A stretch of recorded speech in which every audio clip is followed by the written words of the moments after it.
जो कुछ पूरी दुनिया में घटित हो रहा है उसके पीछे कोई एक व्यक्ति होता है। आज 125 करोड़ लोगों का नेतृत्व राजनीतिक दृष्टि से कौन कर रहा है? नरेंद्र मोदी। वो क्या है? एक व्यक्ति है। और उस व्यक्ति को वहां तक किसने पहुंचाया? एक विचार और संस्कार ने उसको वहां तक पहुंचाया। उनके पिता चाय बेचा करते थे, घर में बहुत गरीबी थी, मकान भी बहुत अच्छा नहीं था, पक्का भी नहीं था। अभाव में, संघर्षों में, दरिद्रता में बचपन बीता और वो व्यक्ति एक संकल्प लेकर के आगे बढ़ता गया। शिक्षा में भी कोई टेक्निकल एजुकेशन नरेंद्र भाई मोदी का नहीं हुआ, एक जनरल एजुकेशन हुआ है जो एक साधारण व्यक्ति का होता है।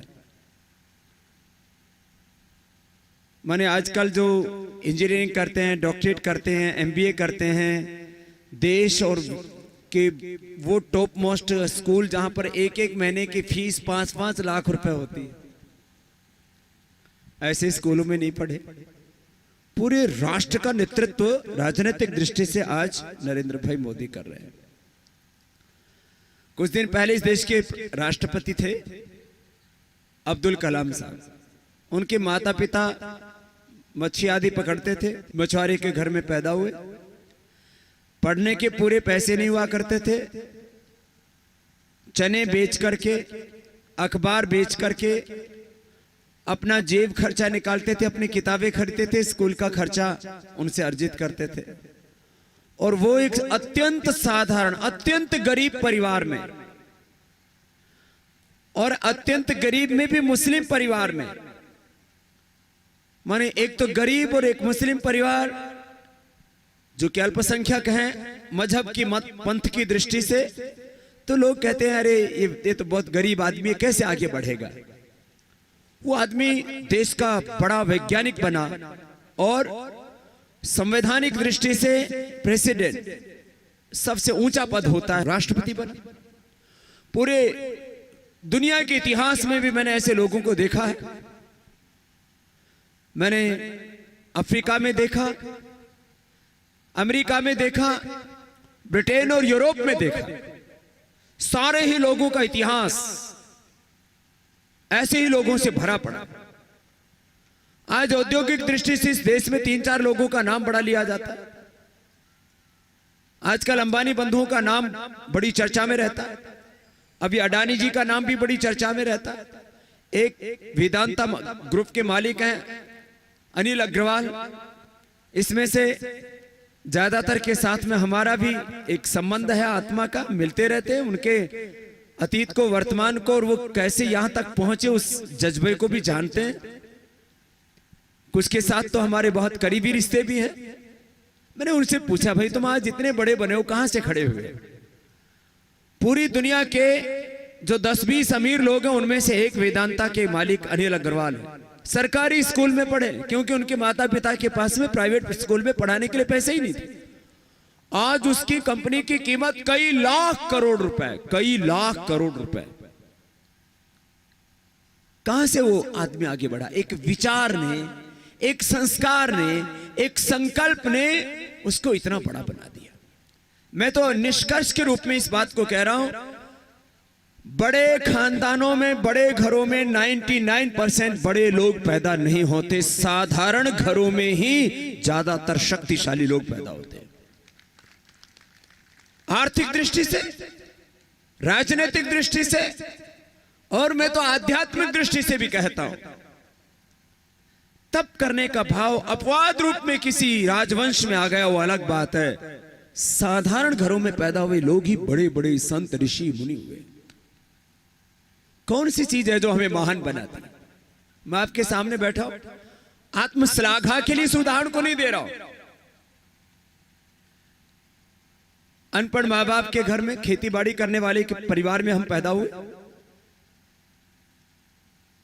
सरकारी स्कूल में पढ़े, पढ़ते पढ़ते महर्षि दयानंद को पढ़ा तो विचार आया कि मुझे मैकाले की शिक्षा पद्धति से नहीं पढ़ना, सभी लोग मैकाले की शिक्षा पद्धति की आलोचना करते हैं, लेकिन पढ़ते वही है। मैंने कहा नहीं, मुझे गुरु शिष्य परंपरा से पढ़ना है, मुझे वैसे पढ़ना है जैसे पढ़ाई गुरु विरजानंद ने दयानंद को करवाई थी, उस पढ़ाई से मुझे पढ़ना है, उस तरीके से पढ़ना है। मुझे तो गौतम कणाद जैमिनी पाणिनि पतंजलि ने जिस प्रक्रिया से पढ़ाई की थी उस प्रक्रिया से पढ़ना है।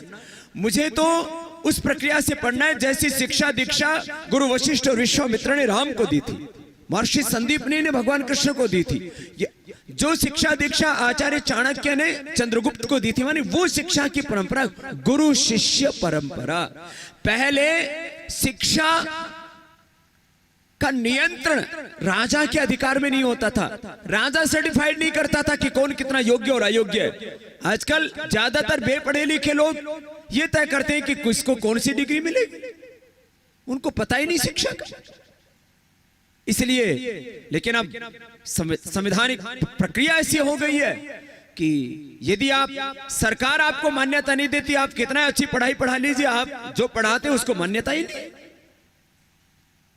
हमने आदरणीय मोदी जी से प्रधानमंत्री बनने के बाद कहा कि मोदी जी, काला धन, भ्रष्टाचार, व्यवस्था परिवर्तन के जो मुद्दे हमने देश के सामने उठाए और जो आशाएं, अपेक्षाएं, उम्मीदें हमने जगाई हैं, उनको पूरा करना आपकी और हमारी दोनों की बराबर की जिम्मेदारी है। ये तो काम आपको करना ही है। लेकिन हम जो करना चाहते हैं वो ये कि आज हमारे पास में लाखों कार्यकर्ता है, करोड़ों समर्थक, और देश के लोग चाहते हैं कि हम अपने बच्चों को शिक्षा और संस्कार दोनों देना चाहते हैं।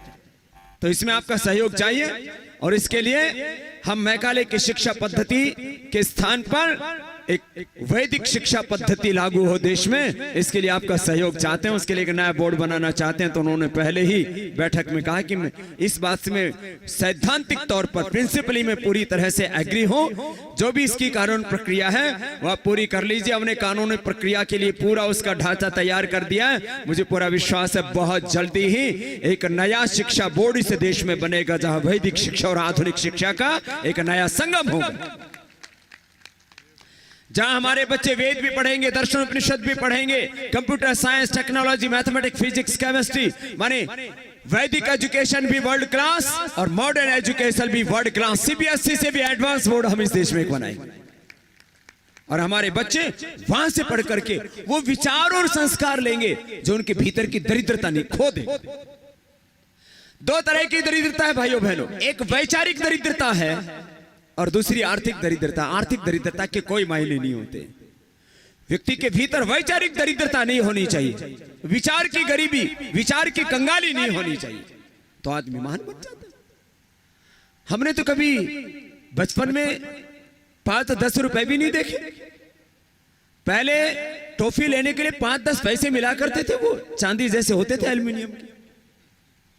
कभी ज्यादा हुआ तो माताजी ने जो है बाल धोए तो जो बाल गिर जाते थे उनको उठा उठा करके, और कोई जो ऐसे कच्चे बने हुए उसमें क्या बोलते हैं, आड़े फाड़े में डाल दिया करती और वो बाल इकट्ठा करके और मिठाई लिया करती। वो इतने ये जेब खर्चा होता था, बाल, माताजी के बाल उठा के उसे मिठाई ले ली, ये जेब खर्चा।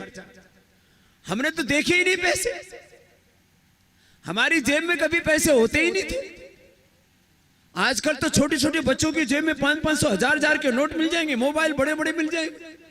अभी भी आज इस देश का दिया हुआ और दुनिया के लोगों का प्यार इतना, उसके बावजूद भी हमारे जेब में तो वही। मेरे से अभी कल एक इंटरव्यू हो रहा था, तो बाबा जी आपको कौन सा मोबाइल का मॉडल पसंद है? मैंने कहा भैया हमारा मोबाइल हम लाल और हरा बटन दबाते हैं, इसके अलावा तीसरा मोबाइल से काम ही नहीं करते।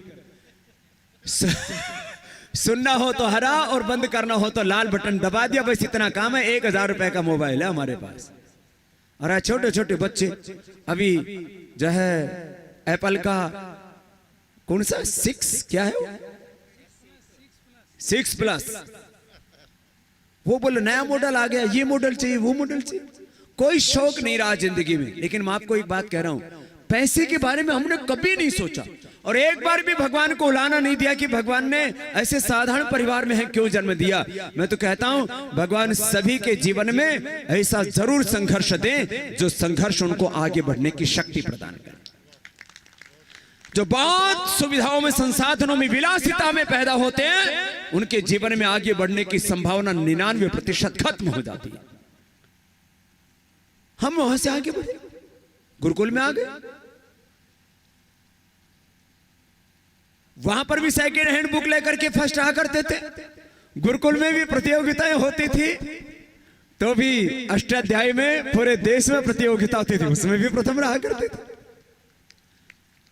भाई देखो, हमने दूसरे दर्जे का जिंदगी कभी जी नहीं, कभी चलो वहां तो गुरुकुल में तो थोड़ा कंपटीशन भी होता था। अब हम योग का कार्य कर रहे थे, आयुर्वेद का कार्य कर रहे थे, स्वदेशी का कार्य कर रहे थे, और सत्ता के शिखर पर जो लोग बैठे थे, जिन्होंने समझ लिया था कि देश के ऊपर राज करना ये तो हमारा जन्मसिद्ध अधिकार है, ये देश तो हमारी बपोती है, जागीर है हमारी, उनको भी हमने चुनौती दी केवल सत्य के लिए। क्योंकि सन्यासी का काम साधना, सेवा करना, सत्य और न्याय के लिए, चाहे वो सोशल, पॉलिटिकल, इकोनॉमिक जस्टिस, संघर्ष करना, ये सन्यासी का धर्म है, वो हमने निभाया। लेकिन मैं आज आपको एक बात जो कहना चाह रहा हूं, भाई राजेंद्र जी ने जो बात कही उसको थोड़ा सा दूसरे अर्थों में कह रहा हूं। भाई देखो, जो कुछ आदमी बनता है विचार से बनता है। हमें गुरुकुल से जो मिला वो विचार मिला, वो संस्कार मिला। आज उस गुरुकुल के विचार और संस्कार को मैं 2 वाक्यों में कह रहा हूं। सारी दुनिया की दौलत, सारी दुनिया का साम्राज्य यदि हमारी आंखों के सामने होता है और यदि धर्म विरुद्ध होता है, तो वो दौलत और साम्राज्य हमें स्वीकार नहीं, ना हम स्वीकार हमने की और ना करेंगे। ये क्या एक संस्कार है। चाहे सारा जग बैरी हो जाए, चाहे सारी दुनिया की संपत्ति के बजाय विपत्ति हमारे सामने आ जाए, लेकिन सच्चाई का रास्ता है तो दुनिया की कोई ताकत हमारे कदम रोक नहीं सकती। ये संस्कार गुरुकुल से मिलता है। बाकी ये सारी चीजें, संपत्ति, ये सब सत्ता और जो है प्रतिष्ठा, ये सब साधारण चीजें। पहले हमारे क्रांतिकारियों ने शहादत दी, कुर्बानी दी, 7 लाख से ज्यादा लोगों ने बलिदान दिए, अनेक महापुरुषों ने संघर्ष किया और करीब 100 साल लगे इस देश को राजनैतिक पराधीनता से, गुलामी से मुक्ति पाने में।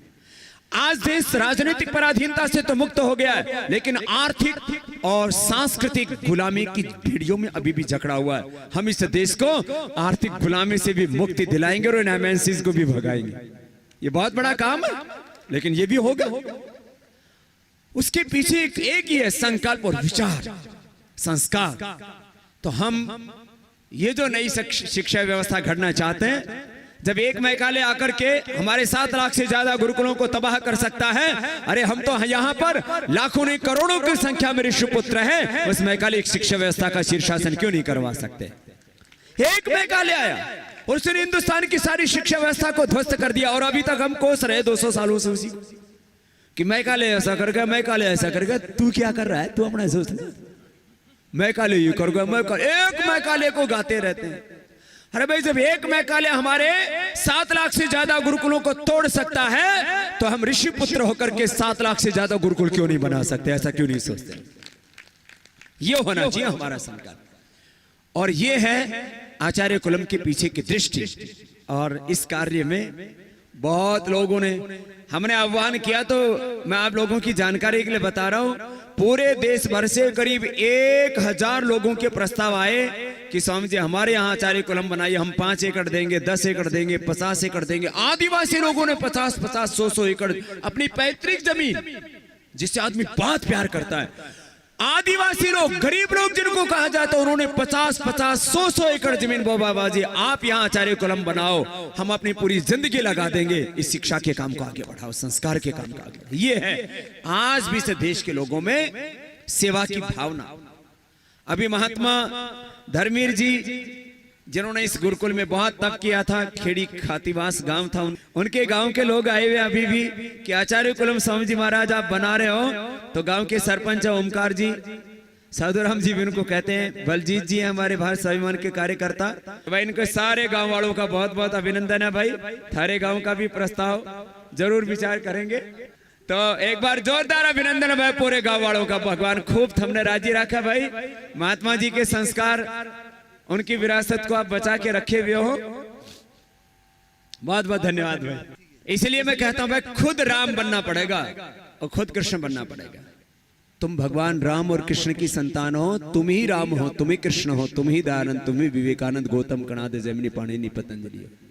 जरा मेरे साथ मिलकर के गाओ, हल्के स्वर से गाते हैं। भगवान आर्यों को ऐसी लगन लगा दे, भगवान आर्यों को ऐसी लगन लगा दे, वैदिक धर्म की खातिर जीना इन्हें सिखा दे, वैदिक धर्म की खातिर जीना इन्हें सिखा दे, देश और धर्म की खातिर मिटना इन्हें सिखा दे, देश और धर्म की खातिर मिटना इन्हें सिखा दे, भगवान आर्यों को।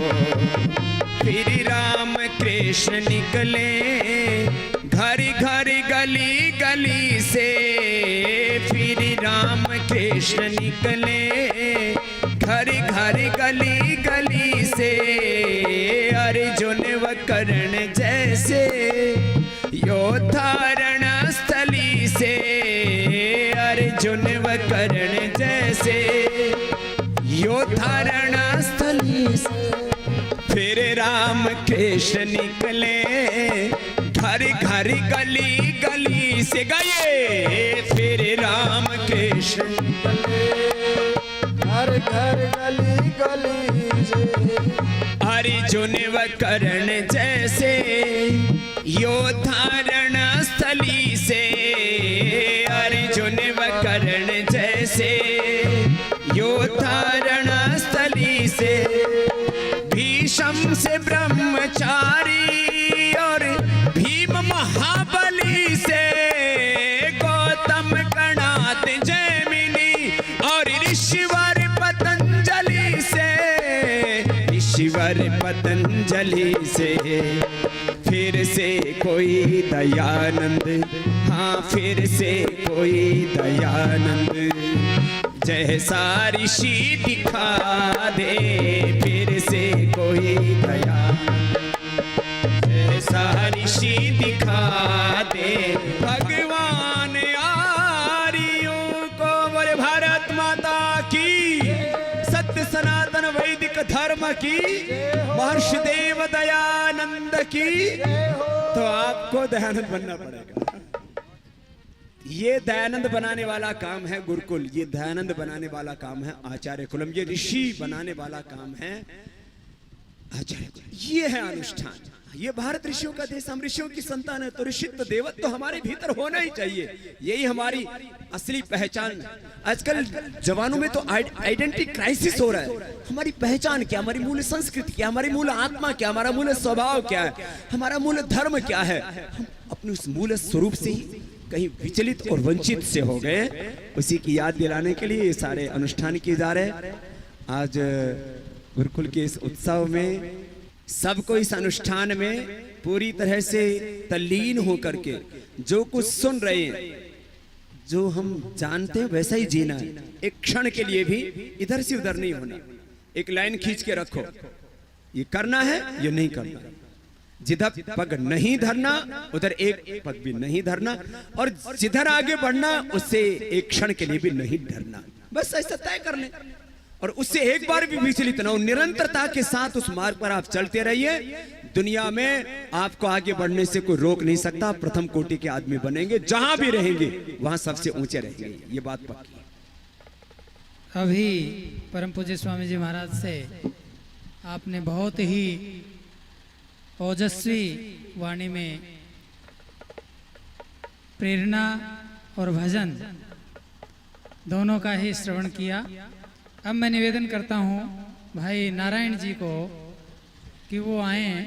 जीवन की पगडंडी कांटों से गुजरती है, जीवन की पगडंडी कांटों से गुजरती है, पर वीरों की झोली फूलों से भरती है, वीरों की झोली फूलों से भरती है।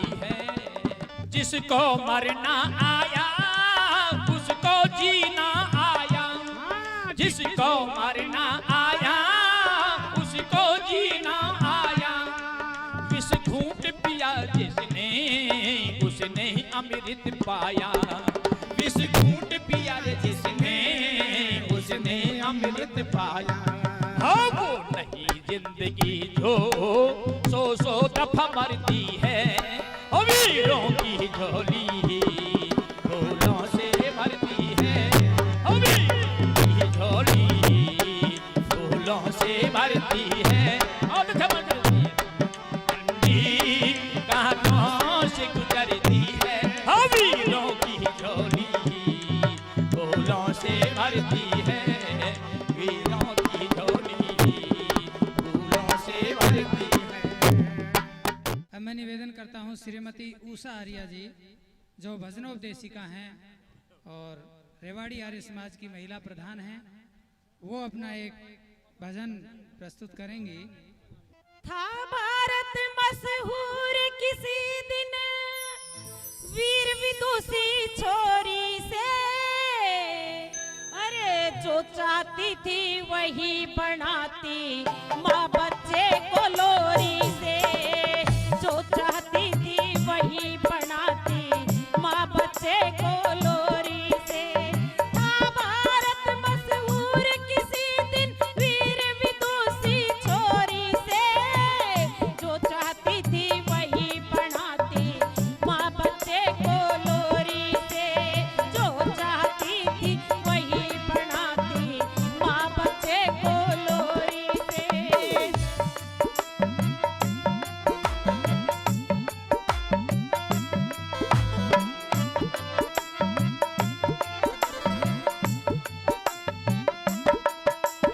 हाथ बगल में दे बच्चे को ऊपर उसे उठाती थी, हाथ बगल में दे बच्चे को ऊपर उसे उठाती थी।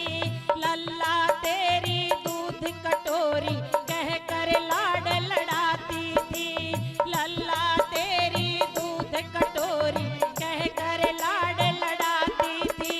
मुँह चुंबन कर बार बार वो कभी गुदगुदी उठाती थी, मुँह चुंबन कर बार बार वो कभी गुदगुदी उठाती थी। कुत्ते बिल्ली गिरवाती थी बच्चे पर एक लठोरी से, जो चाहती थी वही बनाती माँ बच्चे को लोरी से, जो चाहती थी वही बनाती माँ बच्चे को।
से संजय दूजी बार लड़ा भाई, विदुला की शिक्षा से संजय दूजी बार लड़ा भाई।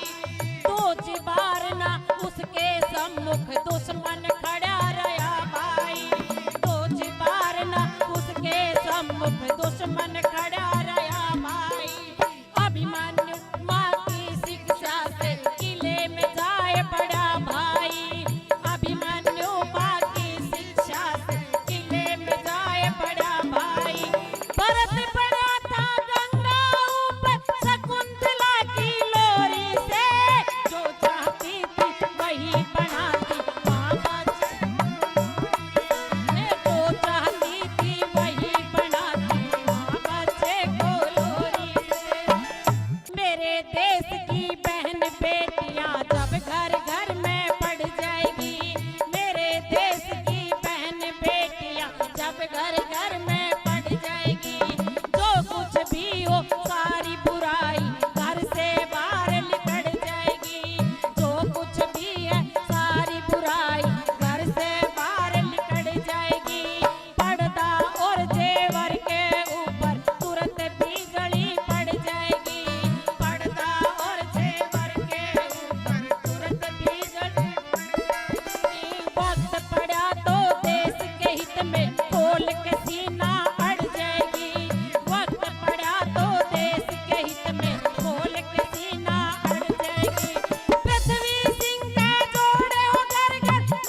सम्मान दिया, मैं इसकी बहुत आभारी हूँ। बहुत बहुत धन्यवाद।